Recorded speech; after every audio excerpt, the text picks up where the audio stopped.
welcome back to my channel. My name is Marmie Newton, and as per usual, I will be talking about the most recent piece of media I watched. Today we're talking about the Netflix movie Mother of the Bride, which is a brand new rom-com. And I will be sharing my opinions about the characters and the storylines and how I felt watching the movie. And then you can kind of see if you've already seen the movie, you could see if what I have to say matches, my opinions matches with your opinions about the film. So yeah, without further ado, let's get into it. All right. So for starters, I would like to explain the entire plot of the film. So the film stars Miranda Cosgrove, who is an influencer, as per usual. She stars as an influencer named Emma, who is getting married to this guy named RJ, and her mom, whose name is Lana, I think, is so they're traveling. It's a destination wedding to Thailand, and Miranda Cosgrove's character, as a brand ambassador for a brand named the Discovery Resorts, is having to kind of spend her entire wedding weekend trying to get content to promote on her social media account. And while she's doing this, she brings her mom and and her mom's friends. So I guess like kind of her family. Her dad is dead, and she brings her mom and her mom's friend on the trip with her. And then on the trip, her mom ends up finally meeting the her fiance's side of the family, which I like. How would you be getting married to someone and your families have never met? I thought that was a plot hole in the story, or maybe I'm just overthinking that, but yeah, I don't know. So her mom finally meets Emma, Miranda Cosgrove's character's new father-in-law to be, who apparently turned out to be the mom, which is played by Brooke Shields. It turned out to be Brooke Shields' character, her high school boyfriend, who broke up with her out of the blue and then kind of never really reached out or contacted her again. And so that's kind of the main gist of the story. And over the course of the weekend, we see, Emma, Miranda Cosgrove's character, struggling with if, the decisions that are made by the brand for her are good enough for the wedding, or just feel authentic to her and authentic enough in general for the wedding. And trying to see her fiance RJ supporting her in that. But the movie is mainly, as the title implies, Mother of the Bride, the movie is mainly about the mother rekindling her romance with her old college boyfriend, and then kind of just seeing how that goes. So yeah, let's get into the story now and the actual plot of the actual scenes of the movie. To start, I would like to mention that I think it's weird that I've only ever really seen Miranda Cosgrove in Nickelodeon projects, or the old iCarly, the new iCarly, and then this movie. So I haven't really seen her in any other things. But the minute the character was introduced and then they were like, oh, she has an Instagram and she's an influencer, I immediately thought of that one little quote from, I think, is it from Rick and Morty, I think? Yeah, it's a quote from Rick and Morty that's so I thought of that quote and I applied it to the movie, which is if I had a nickel for every single time Miranda Cosgrove played an influencer on screen, I'd have 2 nickels, which is not a lot, but it's weird that it happened twice. So I don't know, it just kind of the minute they said that she was an influencer, I was like, oh, I guess it's every single time you see Miranda Cosgrove on screen, she's going to be playing an influencer. That's her thing. I don't know. Honestly, she should maybe brand that as her thing. She just only plays characters that are influencers and sees puts her influencer characters in different kinds of scenarios. I don't know. But yeah. Also, let's talk about the one of the first scenes, actually, after the mom, Lana, and the dad the groom, whose name I can't remember now. Is his name Roberto? Could be wrong. I don't think so. It wasn't Roberto, but we would just be referring to him as the dad of the groom. So just the dad. When they meet each other, the dad is like, they kind of get into a little scuffle, and then they fall into some water. It's like a whole thing. And then the mom ends up walking in on the dad kind of naked, and it was just like such a funny scene. I thought I really enjoyed that. I thought that was funny, but honestly I felt like it made things very awkward. I mean, things were awkward from the start, but it made things very, very awkward. And it just, when I started, for the first half of the movie, I was like, oh, I wish that the mom would just calm down more. She just like seemed so tense, like Lana, she just seemed so tense. It was just like, she was stressing me out with with everything that she was doing and everything that she was going through. Another thing I wanted to talk about was the fact that, I mean, I don't know if anyone watching this video right now watches Emily in Paris, but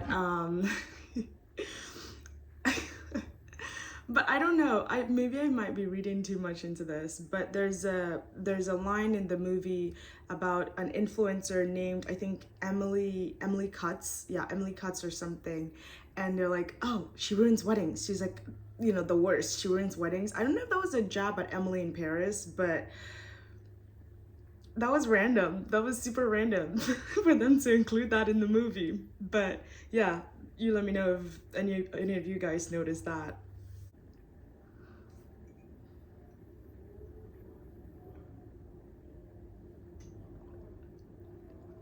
It was also super random just seeing Chad Michael Murray pop up in the movie. I feel like his character was just like overall super inconsequential. So it was just like, because like he didn't really move plot, he didn't really move the story in any way. So it's just like super random seeing him in the movie. But I mean, I will not say no to getting a little One Tree Hill cameo. I don't know, but yeah, I thought that was random though. Watching the movie, I thought it was random. Another thing that I was thinking about when I was watching the film is the fact that it just seemed like I mean, I guess they're all adults, right? Because the daughter is like in her 30s or late 20s or something. The daughter Emma is in like, you know, she's like an adult, you know, so I guess they're all adults, but it just like, it was so funny to see that like younger adults just kind of being like super chill, not really doing anything, not getting involved in any drama, mostly because like the movie isn't really about them. But it was just like funny to see them just chilling, and then the older people who you'd assume would be the ones being like, hey, like, you guys don't get into any trouble, you guys need to comport yourselves, or like, we've already been married before, here's like some advice about like getting married and blah blah blah, like all those kinds of things. It was so funny seeing like the older people just kind of being the ones just like disregarding everything, and they literally like went streaking at the beach, and like just like a lot of nudity, and the entire staff at the resort like saw them, and it was just like funny because they were giggling, like the staff were giggling to each other whenever they saw the adults walking around, because they were just like getting, like, they were falling into pools, they were like, you know, being naked at the beach, they were just like getting drunk, going on random awkward dates. It was just like so funny to see all of that going on. And then the like younger adults just being like chilling in a cabana, or just like working and being with that like random brand lady that just kept popping up and just saying like the randomest things. Well, she wasn't saying the randomest things, but she was just like super like on top of everything, and it was just like exhausting. But yeah, I like, it was so funny, like I thought of that and I was just like, oh, that's interesting that was happening in the movie. One final thought that I had is the fact that I keep saying I need to stop, I need to cool it with the but one final thought that I had was the fact that it was just super weird the way that the older adults kept meeting each other. Because when I was watching the film, I was like, how big is this resort? Like, how large is it that these people just keep finding each other randomly, like bumping into each other? It's just like, oh, they're playing pickleball. Good, they're also playing pickleball. Like, they're going to the beach, great, they're also at the beach. Well, it wasn't the beach, it was like the pool that they bumped into each other at. Or he's like playing the piano, she's like randomly walking by. It was just like, I thought it was a resort. I thought there was like a bunch of activities to do. I thought it was just like, when you're at a resort, maybe you see, if you're not with someone, maybe you see them like once or twice over the course of maybe a week, if you're not planning on seeing them. Am I crazy? Am I the one that's tripping over that? But it was just like funny to see them like meeting each other every single activity. I get it that it makes sense for the movie, but it was also like, that's just like strange writing, you know? I think that they should have like found some other kind of solution to having them like meet each other randomly. I don't know, but that bothered me a little bit. But the main thing that bothered me was the entire plot of the movie, to be completely honest, because it's just like stories where it's like, oh, the kids fall in love and then the parents also fall in love, just kind of rub me the wrong way in general. It's just like super weird because there's literally 8 billion people on Earth, like right on planet Earth.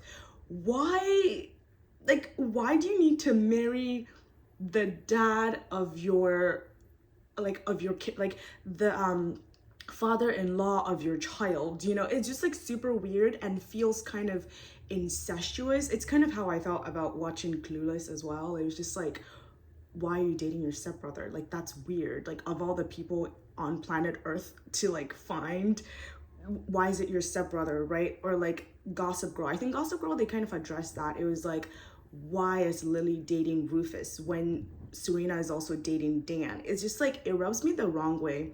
I feel like in the movie Mother of the Bride, they could have made the mother's ex, like the person that the mother was falling in love with, like the uncle of the groom or something, which I think it wouldn't have made it that much better, but, or, you know, just like a friend of the family, something like that. Like, it would make sense that he was there for the wedding, but it would also just kind of like get rid of that like little incestuous like aspect of the story. I feel like, I don't know if anyone agrees with me or anyone that's watching feels the same way, but that's how I felt. I was just like, it's a little bit icky, and there's just like, especially when there's so many ways that they could have fixed that or just not written it that way at all, just because like there were literally 2 other male characters that were fairly inconsequential to the story, right? Like, they didn't really move the plot in any way. They were just kind of there to like be there, like to fill up screen time. So it's like, why couldn't it have been one of those other people, you know, or just like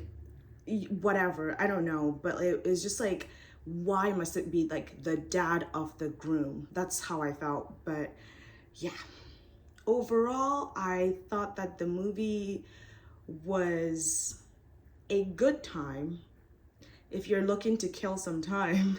Yeah, it's fun. You know, it's nothing crazy. It's not the best rom-com I've ever seen. The best rom-com I've ever seen on Netflix is Set It Up with Glenn Powell and Zoe Deutsch. I feel like that was just the best one I've seen. When We First Met is also a really good rom-com on Netflix that I enjoyed a lot. But apart from that, I thought that the movie Mother of the Bride was pretty much maybe like a 5 out of 10. I think there's just like a lot of areas that it could have improved on and things that they could have done better. The main plot bothered me. A few of the things that happened were just like super random. And I think like every single rom-com tries to do this thing where they have like one scene or one really goofy thing that everyone who watches it takes away from it, and then it's like when other people in real life are like going on dates or talking about like romance in general, they'll like cite the movie and be like, oh, kind of like from Mother of the Bride and stuff like that. And the movie didn't really have anything like that specifically. Maybe like when the mom and the dad got lost on the random island and then they finally talked things out, but it just like didn't really feel romantic. It didn't feel like anything distinct or unique for the film. That's what it is. The film wasn't distinct, it wasn't unique in any way. It was just a movie, you know, just to watch, and that was that. I think yeah, they could have done better. And while it was good, it could have been so much better, or it could have been best. I don't know, you know, good, better, best. I'm not sure, but yeah, so that's my review on that.